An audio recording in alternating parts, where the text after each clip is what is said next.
नहीं, ऐसा कदापि नहीं होगा देवराहु। आप तनिक भी सशंकित मत होइए।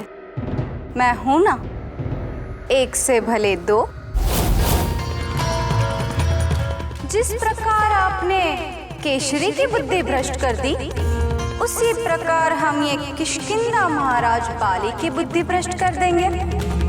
बस इतना ही तो करना है हमें।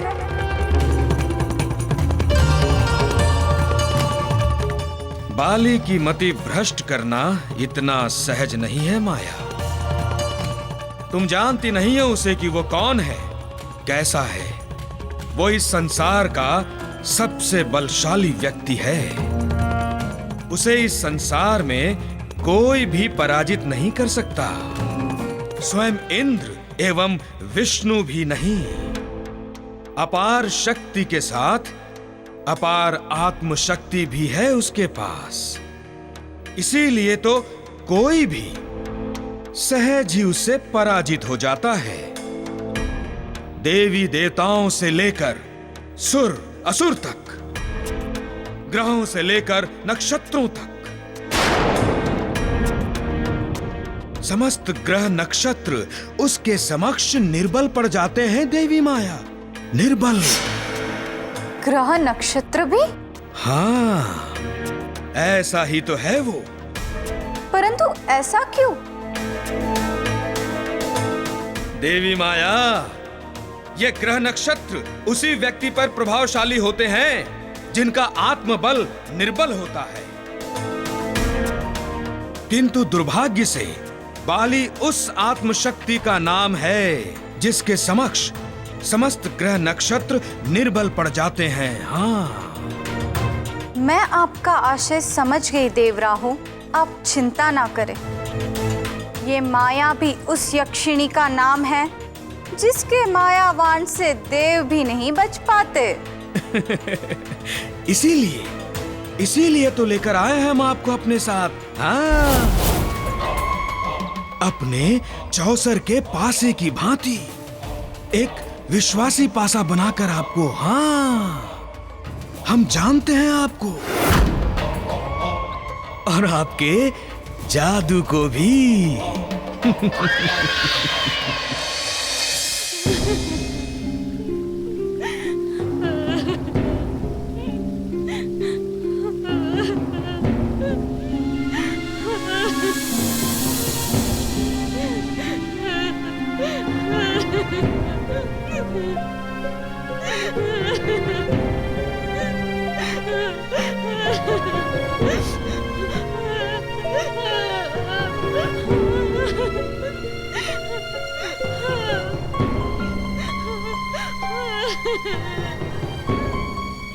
संध्या होने को आई। मेरे गुरुदेव के अस्त होने का समय। उनके अस्त होते ही इस बालक की आयु समाप्त हो जाएगी। क्या होगा अब? क्या करूं मैं?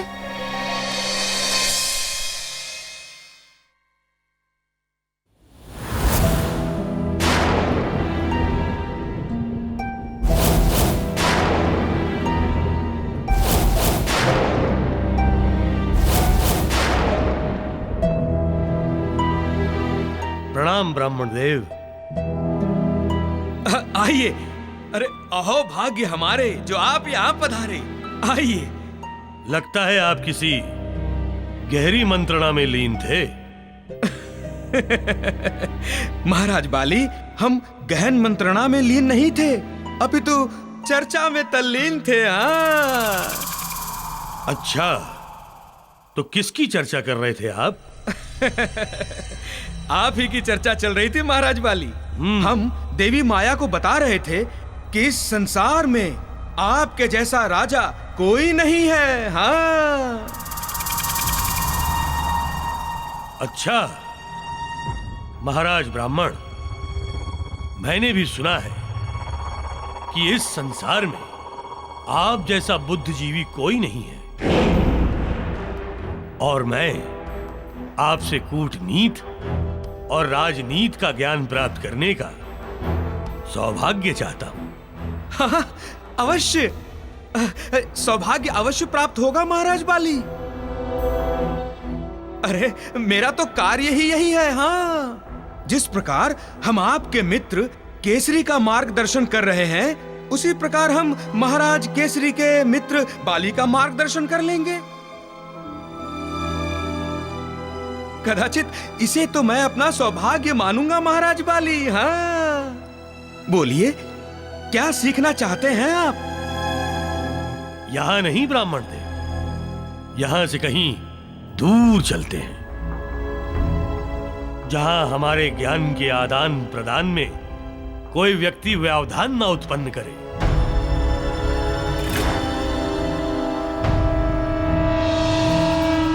और वहां पर हम सहज ही आराम से गदा अभ्यास भी कर लेंगे।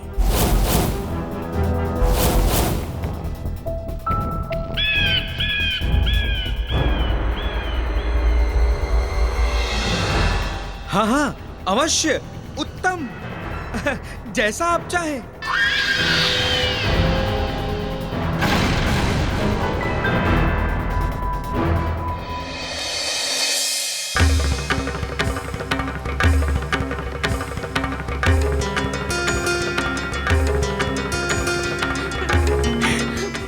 मारुति, तुम्हारा प्रण पूर्ण नहीं होगा। देखो, मेरे पुत्र के प्राण निकल रहे हैं। अब तो सूर्य भी अस्त होने को है।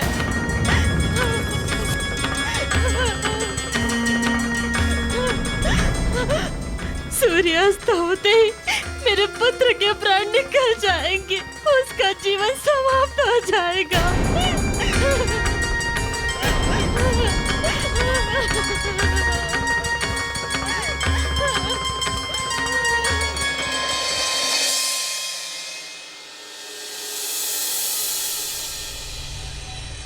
महाराज, सर्वप्रथम मैं राजनीति अर्थात एक राजा को राज्य पर शासन करने के लिए किन किन नीति एवं नियमों का ज्ञान होना आवश्यक है, ये बताऊंगा।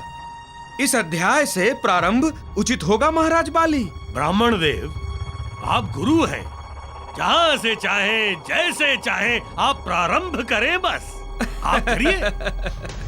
महाराज, राजा के नियम एवं उसकी नीतियों को संकलित कर बनी पुस्तक राजनीति की प्रथम अध्याय का प्रथम नियम यह है कि एक राजा को उसके शासन के दौरान उसकी संवेदनाओं का कोई स्थान नहीं होना चाहिए। अर्थात एक कुशल राजा वही है जो संवेदनहीन है। यदि स्पष्ट रूप से कहूं तो एक राजा को राज सिंहासन पर बैठने से पूर्व चांडाल बन अपनी भावनाओं एवं संवेदनाओं को चिता की अग्नि दे देनी चाहिए। हाँ,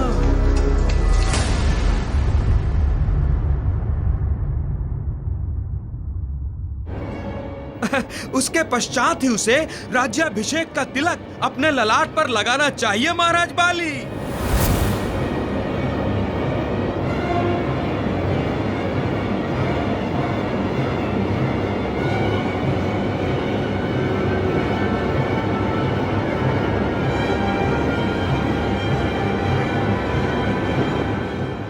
और कूटनीति अर्थात कुटिल नीति महाराज बाली, कुटिल नीति। यह नीति एक राजा के लिए उतनी ही आवश्यक है जितनी जीवन हेतु सांस। हाँ, एक राजा को स्वयं अपने एवं अपने राज्य के हितार्थ किसी के प्रति कोई भी मार्ग अपनाने में कभी संकोच नहीं करना चाहिए महाराज।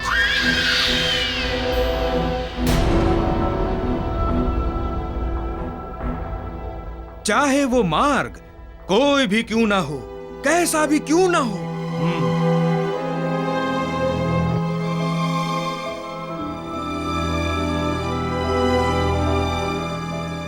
ब्राह्मण देव, आप राजा नहीं है ना, इसलिए आपको राजा की पीड़ा का ना तो बोध है और ना ही राजधर्म का वास्तविक ज्ञान। राजा का शक्तिशाली होना आवश्यक है और कूटनीति की तो छोड़ ही दीजिए आप।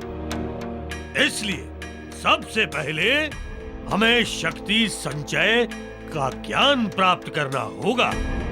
लीजिए, संभालिए।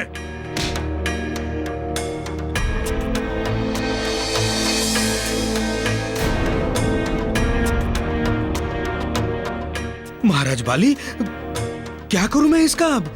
मैं तो शास्त्रों का ज्ञान देता हूं, इसका मेरे हेतु क्या काम? ब्राह्मण, शस्त्र ज्ञान दे रहा हूं मैं। ज्ञान? शस्त्र से? शस्त्र से नहीं ब्राह्मण दे, शस्त्र का ज्ञान मैं आपको दूंगा। शस्त्र ज्ञान, ताकि भविष्य में आप किसी भी राजा को समस्त ज्ञान एक साथ प्रदान कर सकें। महाराज बाली, मैं आपकी बातों का अर्थ नहीं समझ पा रहा हूँ। आप क्या कह रहे हैं? शस्त्र उठाइए ब्राह्मण देव, हमारी बात आपको समझ में आने लगेगी। शस्त्र उठाइए, चलिए।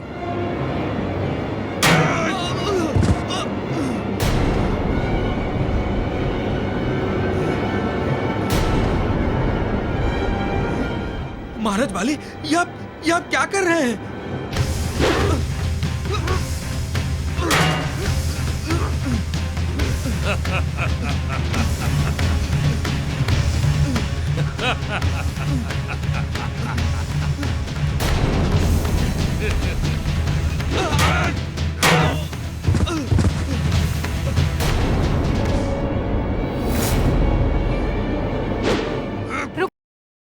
क्या कर रहे हैं महाराज बाली?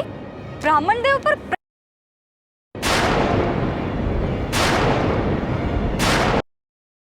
अच्छा माया,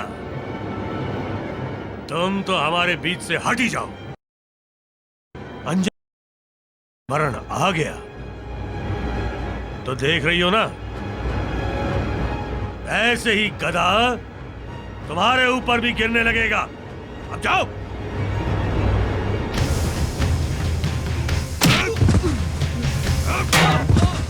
तूने जामवन को राज्य से निकलवा दिया, ये उसके लिए। तूने राज्य के षड्यंत्र, उसके लिए।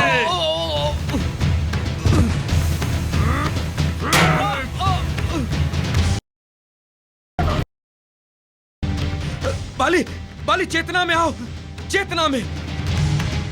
तुम मुझे भली भांति नहीं जानते हो मैं कौन हूँ। कपटी ब्राह्मण, तू मुझे नहीं जानता कि मैं कौन हूँ।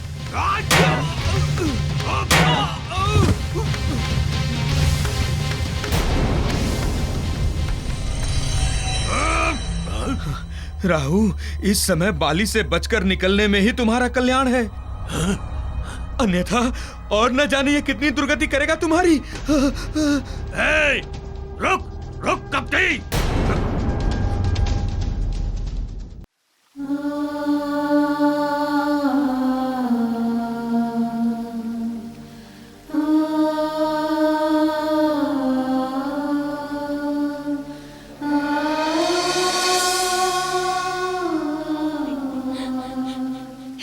ये एक माँ की कैसी विडंबना है, कैसा दुर्भाग्य है कि वो अपने गर्भ में एक अति सूक्ष्म बीज रखकर एक संपूर्ण संतान का गठन करती है, उसे जीवित धरती पर जन्म भी देती है, तथा जब वही पुत्र संसार छोड़कर जा रहा हो तो क्या उसे दोबारा प्राण नहीं दे सकती, उसकी मृत्यु को टाल नहीं सकती। ईश्वर से मांगकर उसे जीवन दान दे सकती है, किंतु काल से उसका जीवन नहीं बचा सकती।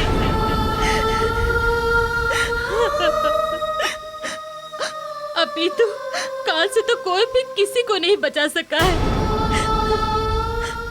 जब एक माँ मृत्यु से अपने पुत्र को नहीं बचा सकी तो दूसरा कोई क्या बचाएगा।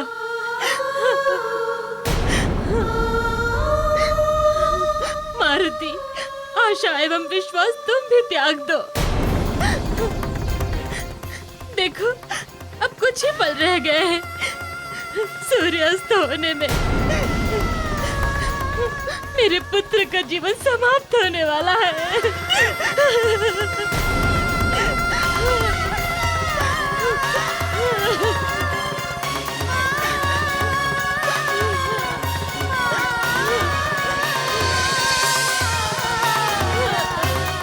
समझ नहीं आ रहा है कि मैं इस बालक के जीवन को कैसे बचाऊं। क्या वास्तव में मेरा दिया हुआ वचन विफल हो जाएगा? नहीं, मैं ऐसा कदापि नहीं होने दूंगा।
रुक जाओ!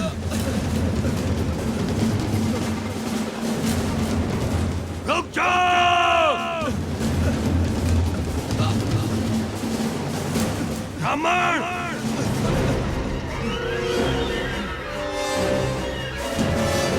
पाखंडी!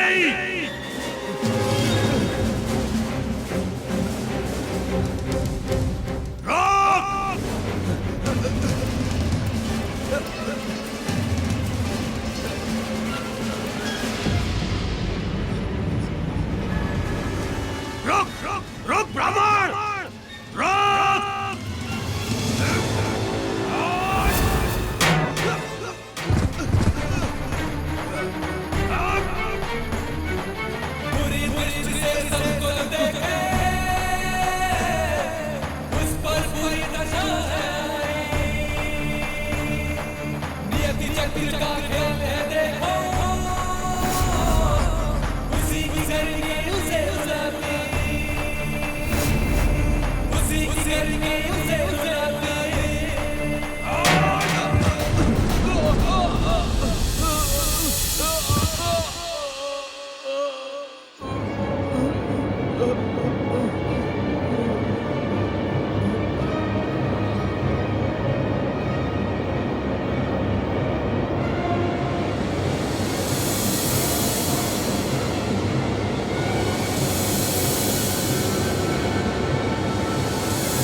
अंततः तुम अपनी माता को इस संसार में अकेला छोड़कर चले ही गए। किंतु तुम चिंता मत करो पुत्र, मैं तुम्हें अकेला नहीं छोड़ूंगी।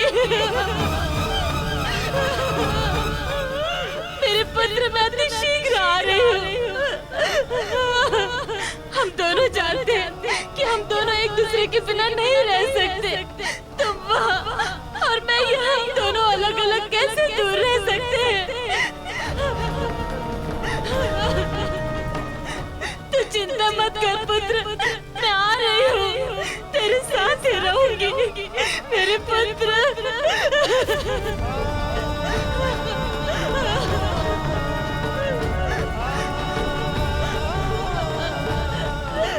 ये उसका कैसा नियम है? जो इस संसार में पहले आया है वो जीवित है, और जो बाद में आया है उसकी मृत्यु हो गई।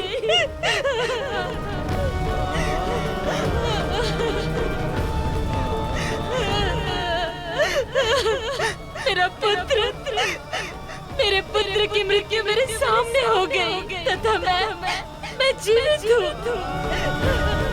मारुति, मैं इस विधि के विधान को नहीं मानती। माता, बस मारुति, बस। तुम्हारा वचन, तुम्हारा संकल्प सब निष्फल हो गया है, निरर्थक हो गया है। तुम्हारी झूठी सांत्वना से थोड़े समय के लिए मैं प्रसन्न अवश्य हो गई थी। मन में एक आशा का संचार अवश्य हो गया था कि सच में मेरा पुत्र नहीं मरेगा। किंतु जो संभव नहीं है वो संभव कैसे होगा? मैं भूल गई थी इस सत्य को। मुझे प्रसन्नता इस बात की है कि तुम इस कठिन समय में मेरे साथ रहे।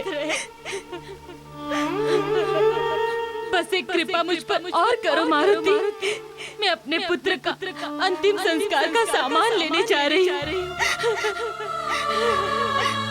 तब तक मेरे पुत्र के शरीर की रक्षा करना। आने के बाद मैं अपना जीवन त्यागने से पूर्व तुम्हें आशीर्वाद अवश्य दूंगी।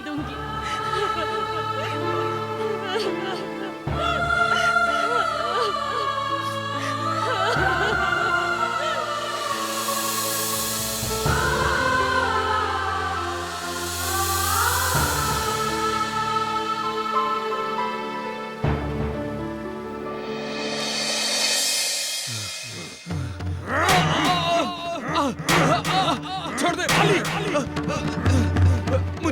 मुझे क्षमा कर दो। अरे बाली, छोड़ दो तुझे, कभी नहीं। बाली, कृपया मुझे जाने दो, मैं क्षमा मांगता हूँ। छोड़ दो, तभी नहीं छोड़ सकता तुझे। जो तूने घृणित कार्य किया है उसके लिए तुझे कितनी भी सजा दी जाए वो कम है। अरे तू ब्राह्मण है या ब्राह्मण के नाम पर कलंक है? तू कैसा ब्राह्मण है रे? कैसा ब्राह्मण है? ब्राह्मण को भटके हुए लोगों को राह दिखाते हैं, और तूने मेरे मित्र केसरी को राह से ही भटका दिया। तू ब्राह्मणों के नाम पर कलंक है। तू ब्राह्मण नहीं, बहरूपिया।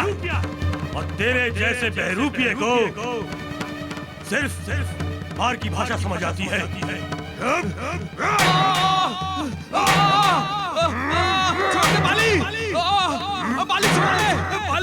मुझे छोड़ दो, मुझे क्षमा कर दो। इस बार तो मैं तुझे छोड़ रहा हूँ, किंतु अगली बार भविष्य में कभी भी तू अंजन प्रदेश में दिखाई दिया तो मैं तुझे जीवित नहीं छोड़ूंगा। कभी जीवित नहीं छोड़ूंगा। नहीं दिखाई दूंगा।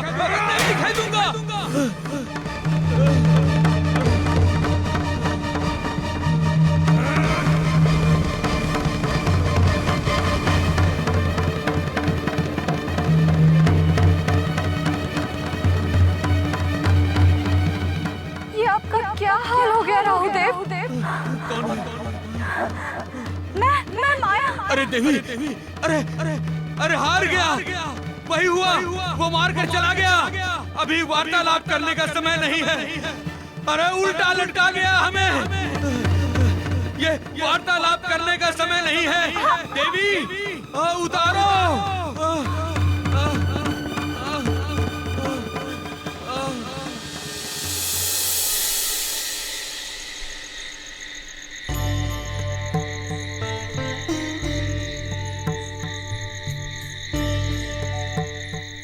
माता अंजना। हे पूज्य पिता केसरी, मैं आपका पुत्र मारुति आपको प्रणाम करता हूँ। गुरु सूर्यदेव आपको भी मैं प्रणाम अर्पित करता हूँ। हे परम पिता ब्रह्मा, आप भी मेरा प्रणाम स्वीकार करें। अब मेरे पास इसके अतिरिक्त कि मैं अपना सूक्ष्म शरीर इस बालक के स्थूल शरीर में स्थापित करूं, दूसरा कोई विकल्प नहीं है। केवल यही एक विधि है जिसके द्वारा इस बालक की माता का जीवन बचाया जा सकता है। और इस कार्य हेतु मुझे अपनी जीवात्मा को अपने शरीर से निकालकर इस बालक के शरीर में स्थापित करना होगा। अपने शरीर से निकालकर इस बालक के शरीर में स्थापित करना होगा।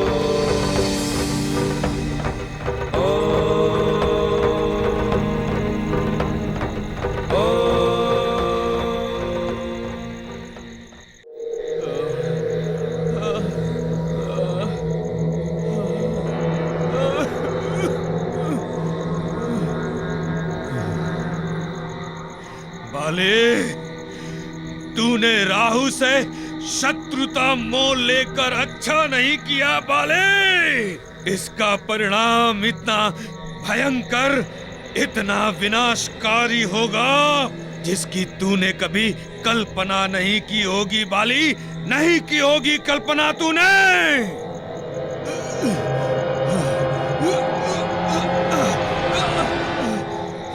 बाले, तुझे बहुत अहंकार है ना अपनी बुद्धि एवं अपने बल पर।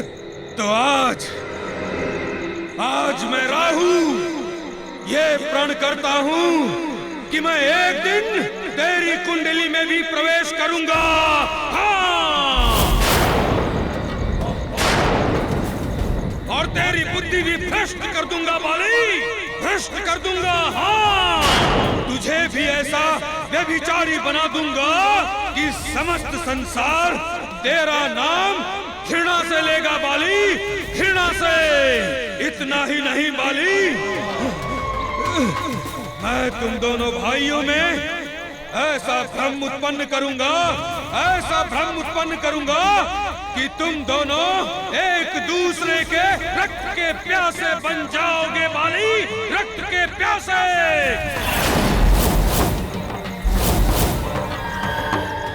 मैं तेरी पत्नी को भी तुझसे विलग कर दूंगा, तेरे मित्र केसरी की पत्नी की भांति। हाँ, एक बात और गांठ बांध ले बाली,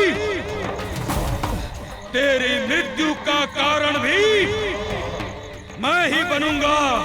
मैं मारूंगा तुझे, राहु मारेगा तुझे, वो भी छल से बाली। मैं राहु हूँ, मैं तेरे घर में ग्रहण लगा दूंगा। तू समझ भी नहीं पाएगा कि तेरी मृत्यु का कारण कौन है, क्या है।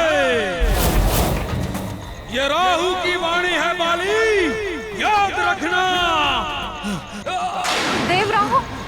देव राहु, संभालिए स्वयं को, शांत हो जाइए, शांत हो जाइए। हम तो संभाल लेंगे, किंतु अंजन प्रदेश नहीं संभलेगा। कोई नहीं संभाल पाएगा अंजन प्रदेश को, कोई नहीं।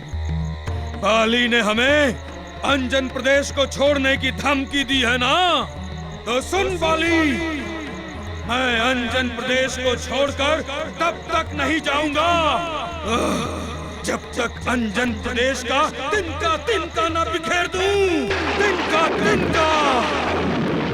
जब तक अंजन प्रदेश को शमशान भूमि में परिवर्तित न कर दूं, तब तक अंजन प्रदेश को छोड़कर नहीं जाऊंगा बाली।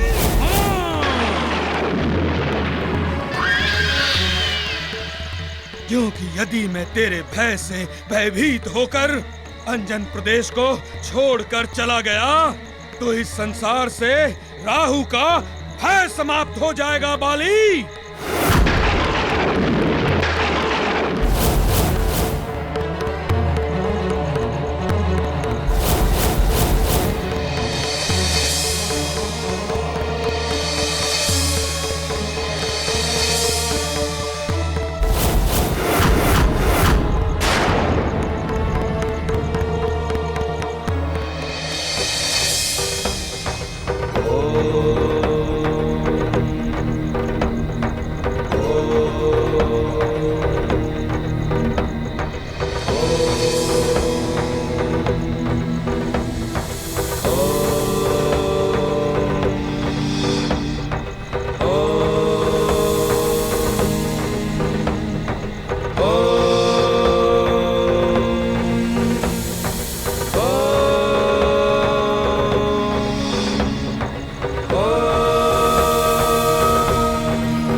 अपने योग और तप से इस चिता में अग्नि प्रकट करूंगी।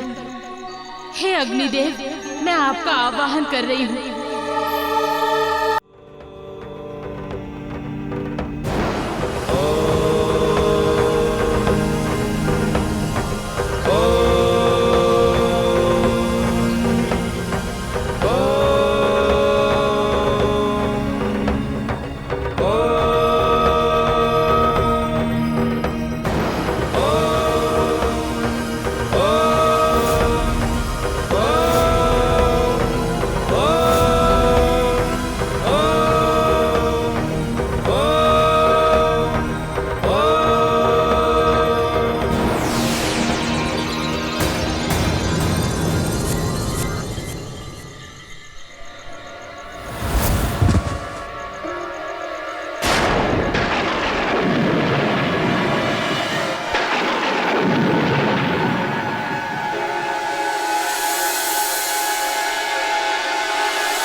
माँ,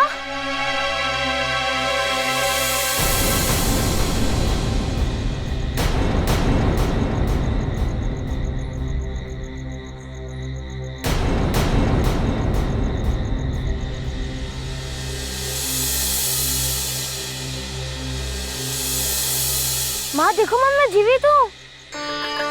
पुत्र, पुत्र,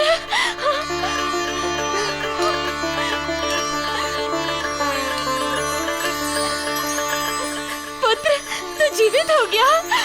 तू जीवित हो गया? हाँ माँ, मैं जीवित हो गया। देखो, मुझे छूकर देखो। पुत्र,